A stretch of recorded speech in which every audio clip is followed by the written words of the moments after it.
2교시는 사업 단계별 다양한 용역 업체의 역할, 이것 하나만 기억하자를 주제로 세종 코퍼레이션의 장성현 상무님이 강의해 주시겠습니다. 큰 박수로 맞아주시기 바랍니다. 장성현 상무님은 지난해 광주시 도시정비 아카데미, 또 중랑구청 주택개발 아카데미 강사로 활동하셨습니다.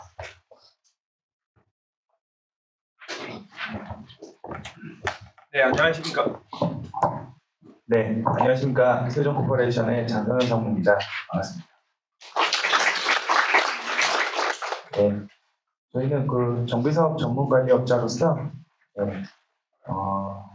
각 시행자분들, 이제 앞으로 시행자가 되실 분들의 사업을 행정적인 측면으로 이제 행정적인 측면의 파트를 담당해서 가이드와 뭐 이런 것들을 얘기하는 도움을 드리는 회사고요.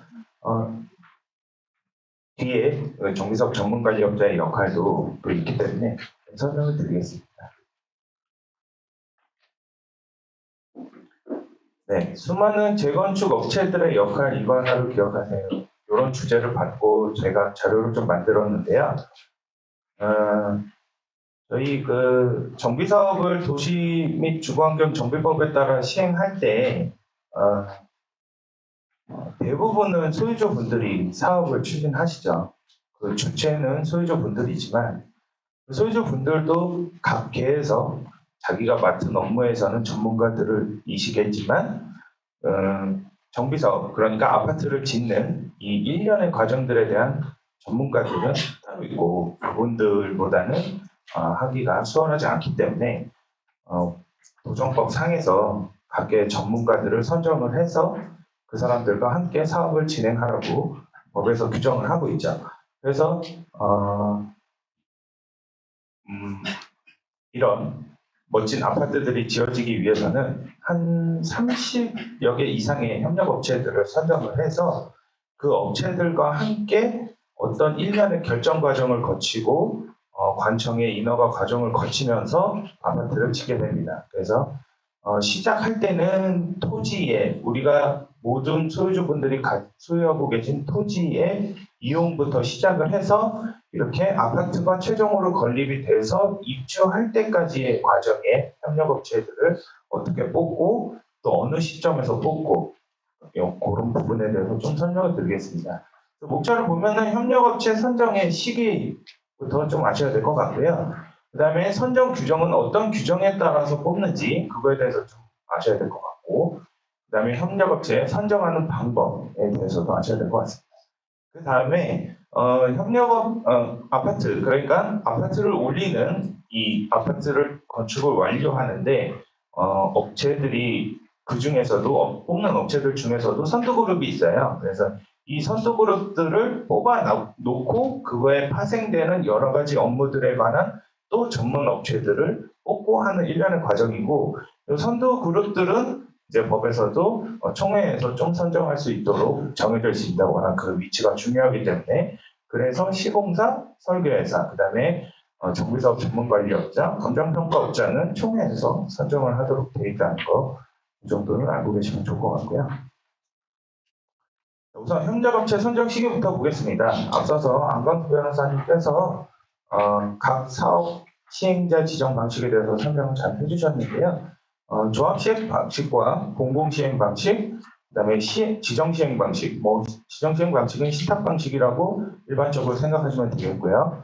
조합 시행 방식에서는 추진위를 먼저 승인을 내서 그 승인받은 추진위만이 창립총회를 조합 설립 동의서를 거둘 수 있고 창립총회를 통해 조합 설립 인가를 낼 수 있습니다. 그래서 조합 설립 인가 이후에 시공자 및 협력업체를 선정하게 됩니다. 그다음에 공공시행 방식에서는 주민대표회의를 구성해서 공공시행자를 지정하고 시공자 및 협력업체 선정하게 되고요. 신탁 방식에서는 토지 등 소유자 전체회의를 통해 그 전에 동의서를 걷고요. 시행자 지정을 받고 그 다음에 시공사 및 협력업체 선정을 하게 됩니다. 그래서 이렇게 시행자가 지정이 되면은 그 다음이 이제 건축심의와 사업시행 인가를 각자 다 진행을 하게 됩니다. 그래서 건축에 대한 계획들을 또 시에서 시나 구에서 각 지자체 시장 또는 군수들을 통해서 인가를 받아야 되는 거고요. 그래서 아까 설명드린 것처럼 조합 시행 방식에서는 추진위 설립 이후에 설계자와 정비사업 전문관리업자를 좀 미리 선정을 해서 사업을 추진할 수 있습니다. 공공시행 방식과 지정시행 방식은 각자 시행자 지정 이후 해당 근거에 따라 좀 선정을 진행해 주시면 될 것 같고요. 협력업체의 선정 규정에 대해서 좀 말씀을 드리자면은 협력업체는 정비사업 계약 업무 처리 기준 국토부 고시가 되어 있는 법제처라는 사이트에 들어가시면은 전부 요 내용은 확인해 보실 수가 있고요. 현행은 2024년 2024-4645 2024년 9월 5일에 됐고 이게 업데이트가 되면 날짜가 계속 바뀌겠죠. 그다음에 그 정비사업 계약 업무 처리 기준을 보면 제가 한 두 가지 정도만 말씀드리고 싶은데 목적은 정비사업 계약 업무 처리 기준은 도시 및 주거환경정비법 제29조에 따라서 추진위 또는 사업 시행자 등이 계약을 체결하는 경우 계약의 방법, 절차 등에 관한 필요한 사항을 정해서 정비사업의 투명성을 개선하고자 하는 데 그 목적이 있다. 그러니까 마음대로 막 시행자가 지정이 됐다고 해서 본인들이 원하는 방식대로 우후죽순으로 막 업체를 뽑지 말고 모든 분들이 출자를 해서 하는 사업이기 때문에 어떤 하나의 규칙을 정해놓고 그 규칙 안에서 업체를 선정함으로써 그 투명성을 더 끌어올리고자 하는 게 그 목적이라고 보시면 될 것 같고요. 공정성 유지 의무는 우리가 이 업체를 선정하기 전에 앞서서 꼭 숙지를 좀 해야 될 것 같습니다. 그래서 사업 시행자 등 입찰에 관계된 자, 그러니까 뽑으려는 자와 입찰에 참여하려는 자 모두 입찰에 관한 업무가 자신의 재산상 이해와 관련되어 공정성을 잃지 않도록 이해 충돌과 방지에 꼭 노력을 해주셔야 될 것 같습니다. 그 다음에 시행자 등 관련 또 우리 입찰에 참여한 자는 직무의 적정성을 확보해서 조합원 또는 토지 등 소유자의 이익을 우선으로 성실히 직무를 수행하여야 될 것 같습니다. 그다음에 좀 유의해야 될 사항입니다. 유의해야 될 사항은 세 가지인데요. 쉽게 얘기하면은 뇌물을 주지도 말고 받지도 말고 누군가가 소개해 주지도 말자. 그래서 그 사이에서 뇌물을 주고받는 것을 소개해 주지도 말자라는 게 가장 중요한 내용입니다. 그래서 이런 과정들을 어기면은 심하면 도정법에 따른 처벌까지도 받을 수 있기 때문에 그 전에 뭐 저희가 정직하게 사업을 시행한다는 입장에서도 이런 공정성 유지의 의무는 꼭 지켜주시면 감사하겠습니다. 협력업체 선정 방법입니다. 정비사업 계약 업무 처리 기준에서 또 도정법에서 가장 원칙적인 방법은 일반 경쟁 입찰입니다. 어떤 자격 기준을 정해서 업체들을 모집 공고를 내고요. 누리장터 사이트에 모집 공고를 내면 그 모집 공고를 보고 자기가 해당하는 업체들은 입찰을 누구나 참여할 수 있도록 문을 열어두는 것이죠. 그래서 원칙적인 선정 방법은 일반 경쟁 입찰로 해야 된다는 거 꼭 숙지해 주시면 감사드리겠고요. 다만 계약의 규모나 또 사업의 신속성 이런 것들을 또 재난의 발생이나 이런 것들을 고려해서 대통령령으로 이렇게 정한 경우에는 지명 경쟁 또는 수의 계약으로 사업을 진행할 수 있습니다. 그 요건은 내용은 같은데 요 색깔이 좀 다른 거 있죠? 요게 금액들이나 대상자들에 대한 제한이 조금씩 다릅니다. 요거는 한번 배포해드린 책자를 한번 읽어보시면 될 것 같습니다. 지금부터 이제 각 업체들, 특히 선두그룹에 먼저 선정해야 되는 업체들에 대해서 좀 설명을 드릴게요.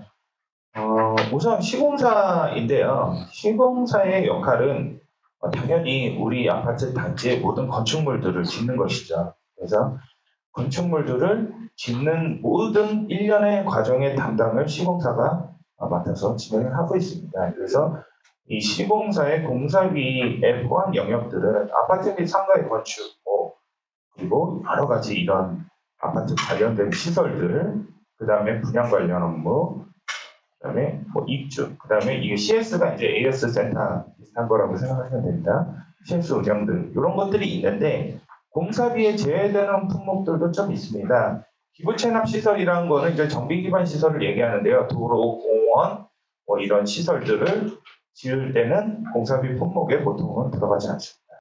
그래서 따로 시공사를 뽑아 주셔야 되고요. 우리 구역이 정해지면 그 구역지 바깥의 공사를 당연히 안 하겠죠. 그다음에 성면 해체 제거는 시공 품목이지만 성면 해체에 대한 감리는 우리 시행자분들이 뽑아서 감리를 진행하셔야 되고요. 외부 인입이란 것은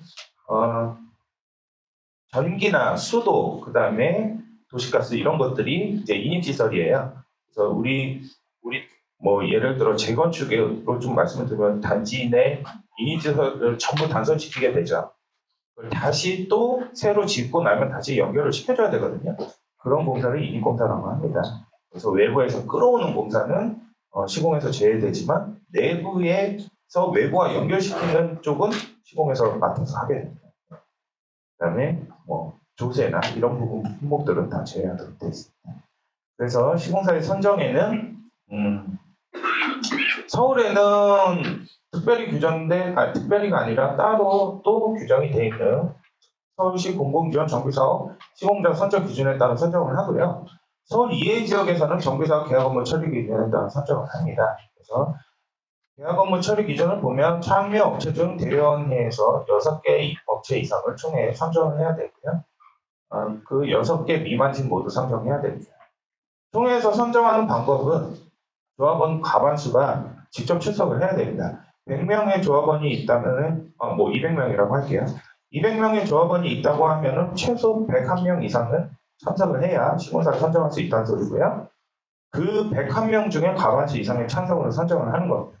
다만 부재자 투표 같은 것들을 하실 수도 있지만 이분들은 현장에 참석한 수에서는 제외됩니다. 시공사 선정은 예외적으로 많은 분들이 오셔서 투표하라는 소리예요. 직접 보고 듣고 그렇게 이해하시면 될 것 같습니다. 설계회사입니다. 설계회사의 역할은 아파트 및 부대복리 시설의 건축 설계의 모든 마스터 플랜을 다 설계해서 진행을 하죠. 그래서 설계가 지어놓은 그림을 가지고 시공사가 시공을 합니다. 물론 설계가 지어놓은 그림을 시공사와 같이 협의를 해서 조정을 하는 과정도 필요는 하죠. 근데 우리 아파트에 올라가는 그림의 설계 방향은 설계에서 제안을 하는 거고요. 그거대로 건축을 해서 브랜드의 이미지를 입히는 것은 시공의 역할이라고 보시면 되겠습니다. 그래서 이런 내용들을 좀 열거해 놨으니까 설계에 관한 내용들은 한번 쭉 읽어보시면 될 것 같습니다. 전문적인 내용들이니까 진행하는 과정에서 또 관련 담당 전문가들과 질의를 하시면 될 것 같고요. 선정 방법으로는 서울에서는 공공지원 설계자 선정 기준에 따라 선정을 합니다. 그래서 설계는 적격 심사 방식과 설계 공모 방식이 있습니다. 그래서 적격 심사 방식은 여러 개 업체를 어떤 자격 기준을 두고 그거에 해당하는 업체 중에 상위 점수권자를 선정하는 거고요. 설계 공모 방식은 말 그대로 제안 그림을 받아서 그 제안 그림을 보고 그 제안 그림에 대해서 어느 쪽이 좋은가를 총회에서 선정을 해주시면 됩니다. 이 역시 설계에서도 총회에서 선정을 해야 되고요. 설계는 조합원 과반수 출석만 하시면 됩니다. 그래서 200명이었을 때 101명이 출석하시면 되는데 그 중에 서면으로 출석하신 분들도 인정을 하기 때문에 현장에는 10분의 1 이상만 오시면은 선정이 가능하시고요. 그 출석하신 분의 과반수의 찬성으로 선정을 하시게 됩니다. 네, 정비사업 전문관리업자입니다. 네, 저희 정비사업 전문관리업자는 추진일 또는 사업 시행자가 위탁하는 업무를 수행을 하는 거고요. 조합 설립에 관한 업무, 그 다음에 사업 시행 계획에 관한 업무, 그 다음에 협력업체 선정에 관한 업무, 그 다음에 관리처분 계획 수립, 이런 기초적인 업무, 이거 기초가 아니라 기본적인 업무를 수행을 하는 것 외에 조합이 운영하는 데 있어서 조합을 운영하는 가이드, 또 회의 진행, 이런 여러 가지 행정 업무, 모든 행정 업무는 거의 정비사업 전문관리업자가 선정이 됨으로써 도움을 드린다고 보시면 될 것 같습니다. 그다음에 정부의사업 전문관리업자의 선정은 서울은 서울시 공공지원 정비사업 전문관리업자 선정 기준에 따라 선정을 하고요.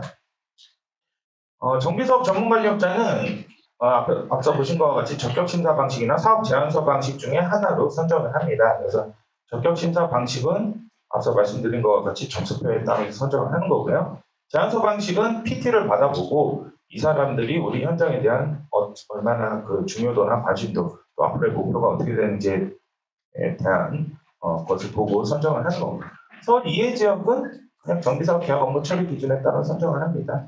그래서 대연에서 4개 업체 이상을 총회 선정하고요. 그 중에 조합원 과반수 출석과 과반수 찬성으로 의견합니다. 네, 감정평가업자입니다.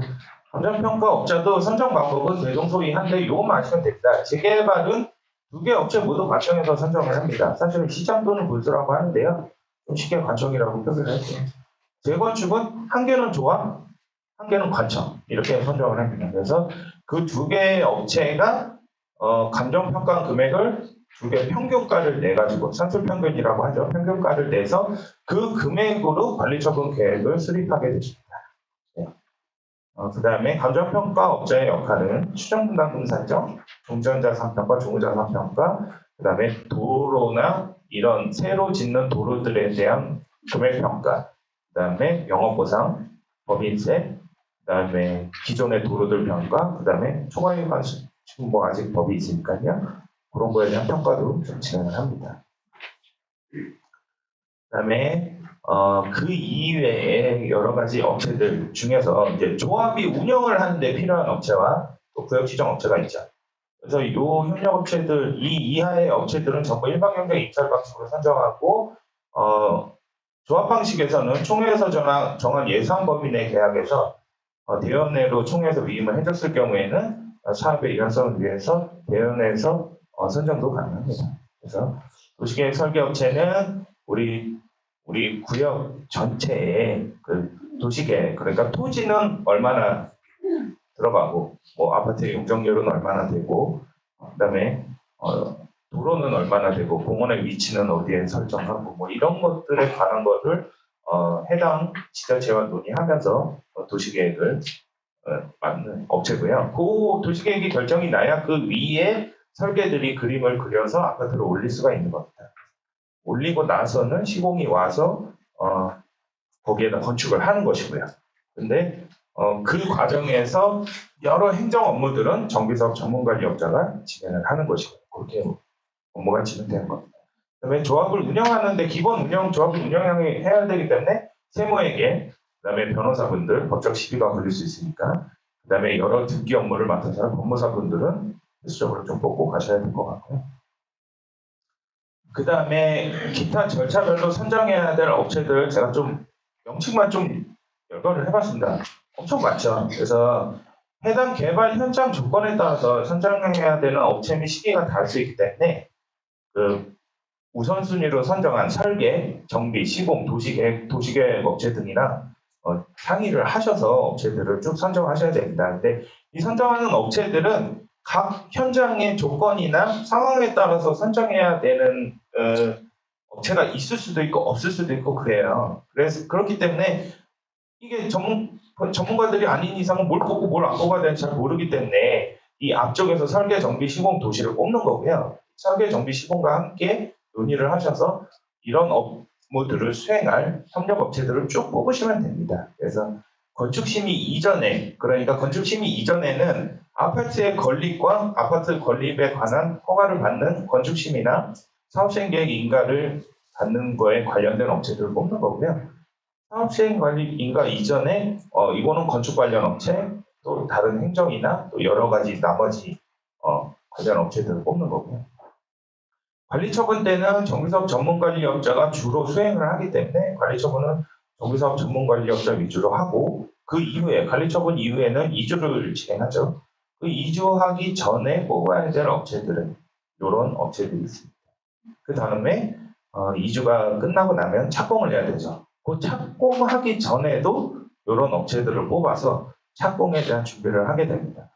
이거에 대한 시기는 뭐 정확하게 정해진 건 아닌데 요 정도의 타이밍에서 뽑아 두시면 좋을 것 같습니다. 그래서 요 시점에서 뭐 정비나 시공이나 설계, 도시계획 업체들은 항상 있기 때문에 그 사람들과 같이 할 협력업체들을 쭉 이렇게 선정을 해주시면 될 것 같습니다. 네. 여기까지 좀 설명을 드리겠고요. 제가 20분밖에 시간이 안 줘서 말을 좀 빨리 해가지고 조금 너무 제가 막 다다다다 얘기해서 좀 못 들으셨을 것 같아서 좀 우려가 되고 좀 죄송스럽다고 말씀을 드리고 싶고요. 사실 협력업체 뽑는 일이 이 조합의 주된 업무 중에 하나예요.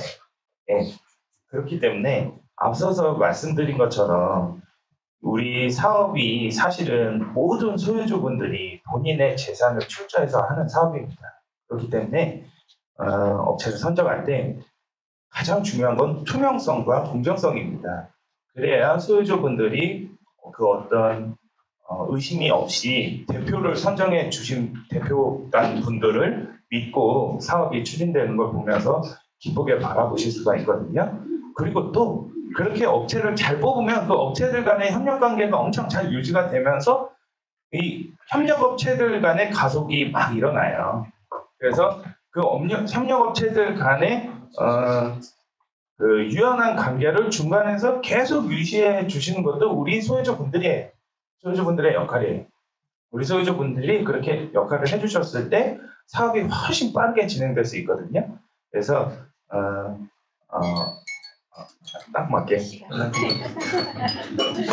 어떻게 네. 그래서 조금만 더 말씀드리자면은 업체를 선정할 때 꼭 전문가들과 상담을 하셔서 한번 실수하면은 다시 뽑는데 시간이 많이 걸립니다.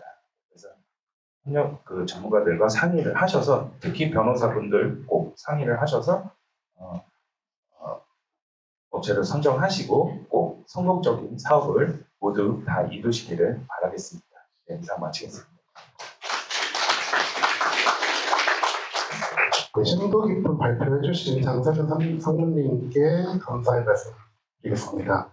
네. 또 사전에 취합된 질문을 드릴 텐데 첫 번째 질문은 신탁 방식도 설계나 정비 업체를 뽑을 때 조합 방식처럼 주민총회로 투표를 해야 하는지, 시공사와 감정평가 업체가 주민 투표하고 나머지 신탁사에서 알아서 정하는지, 이거에 대한 질문이네요. 네. 사실은 대표적으로 사업을 추진하는 게 서울뿐만 아니라 우리 전국에 걸쳐서 대표적으로 사업을 시행하는 것은 조합 방식입니다. 그래서 대부분의 강의나 이런 것들은 거의 조합 방식을 기준으로 다들 설명을 하시죠. 근데 사실 신탁 방식이나 공공시행 방식도 그 어떤 시행하는 구조만 다를 뿐이지 방식은 다 똑같아요. 네, 똑같은 방식으로 뽑아야 되고요. 그 기준점이 그래서 정비사업 계약 업무 처리 기준이라는 앞서서 말씀드린 그 기준에 따라서 선정을 하는 거고요. 신탁 방식도 사업 시행자가 지정이 되면은 신탁사라는 곳에서 정비사업 계약 업무 처리 기준에 따라서 이렇게 업체들을 다 선정을 해야 합니다. 해야 하고 다만 어떤 신속성을 고려해서 꼭 총회에서 선정해야 되는 업체 이외의 거는 신탁사와 또 운영위원회라는 거를 설립을 해서 같이 주민들과 협의를 해서 선정을 하시면 될 것 같습니다. 네. 다음 질문 드릴 텐데요.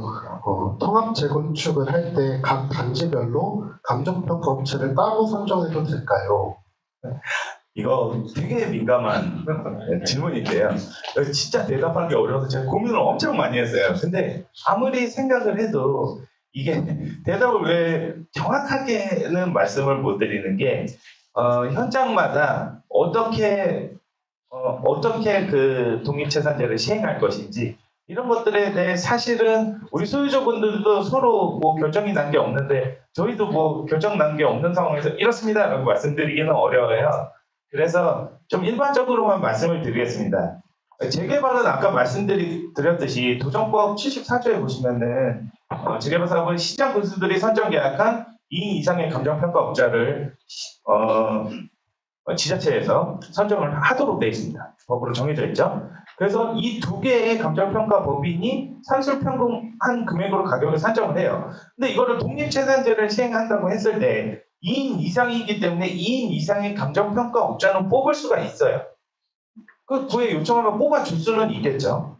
구나 시에 요청을 하면. 그런데 그 사람들한테 어, 1번 감정평가업자는 A단지만 하고 2번 감정평가업자는 B단지만 하고 C단지만 하고 D단지만 해.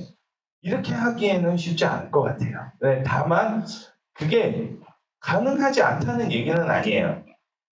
그런데 이게 이런 금액들을 저희가 총회에서 모두 해서 결정을 내렸다고 해서 그 금액이 결정되는 게 아니에요. 저희가 이렇게 산정을 하고 총회에서 결의받은 금액을 인허가권자인 시장이나 군수에게 신청을 넣어서 이 시장 군수가 인허가를 내줘야 그게 결정되는 금액이 되는 거예요.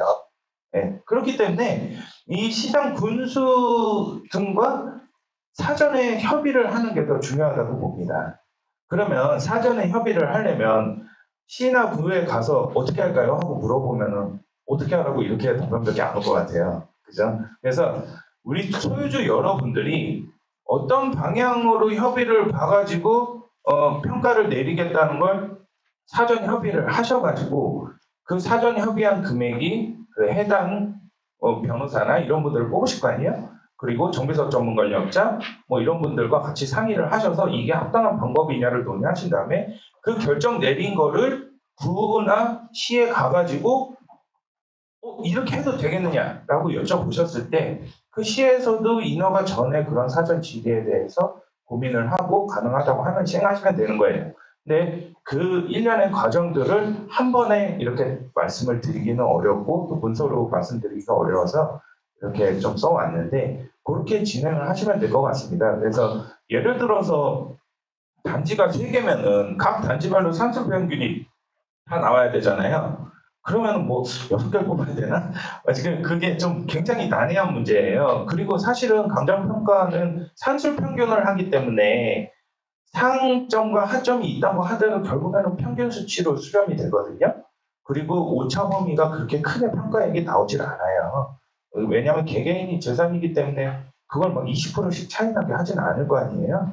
그렇기 때문에 여러 개를 뽑는다고 해도 사실 그렇게 큰 효율이나 단지별로 특성에 따라서 더 많은 평가를 해준다거나 하지는 않을 것 같은데 뭐 방식은 가능하지 않지는 않습니다. 네. 재건축 사업도 마찬가지로 하나는 시장 군수가 선정을 해야 하기 때문에 시장 군수한테 요청을 해야 되는 사항이니까 사전 협의는 당연히 필요한 거고요. 조합에서 뽑아야 되는 한 개의 감정평가 법인도 뽑아서 이렇게 시행을 해서 우리 마음대로 총회를 한다고 해서 시장 군수가 관리처분 인허가를 내주느냐 꼭 그렇지는 않다는 거.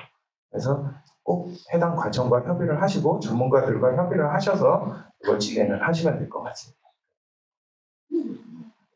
네, 현장에서 즉석으로 추가 질문 하나만 더 진행하고 가겠습니다. 저쪽 분께.